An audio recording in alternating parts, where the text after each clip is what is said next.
Harta, elementet dhe përmbajtja dhe përdorimi i saj.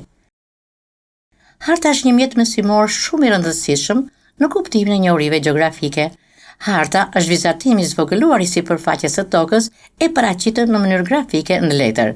Nëse tokën e paraqesim në një sipërfaqe të rrafshët, do të bëjmë hartën.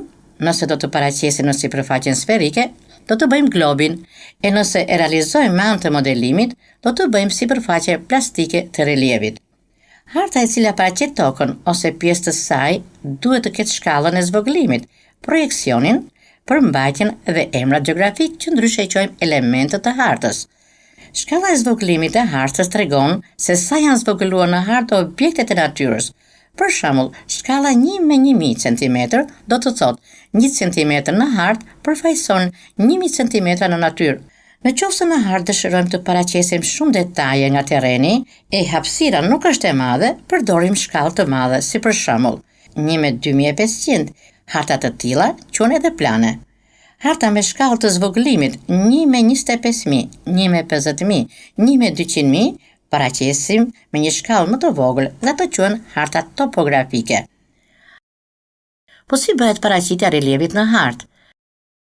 Paraqitja e relievit në hartë bëhet me anë të lartësisë bidetare. Të gjitha pikat e lartësisë së njëjtë mund të lidhen me vijat e imagjinuara e këto në gjeografi quhen izoipse. Me anë të tyre mund të përcaktojmë lartësinë, pjerësinë dhe formën e terrenit. Zakonisht shënohen me kota, dhe këto quhen kota gjeografike. Relievi mund të paraqitet dhe me anë të grillsave. Aty ku janë vizat më të trasha dhe më të dëndura, aty është dhe pjerësia më e madhe. Vijat e izoipseve janë të ngjashme me izobatet. Ato janë vijat që bashkojnë pikat e thellësive të njëjtë në dete. Globi dhe harta. Paraqitja e tokës në mënyrë të saktë mund të bëhet vetëm në glob, pra ai na jep një shëmbëllim të rruzit toksor.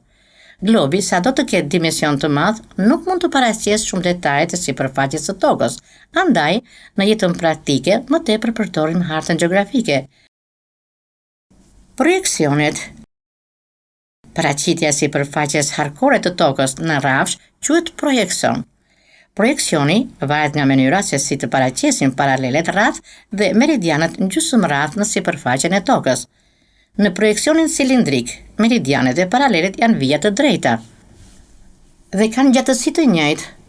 Projekcioni konik përdoret për përpilimin e hartave të gjerësive gjeografike të mëdha, si për shembull të hartës së Azisë.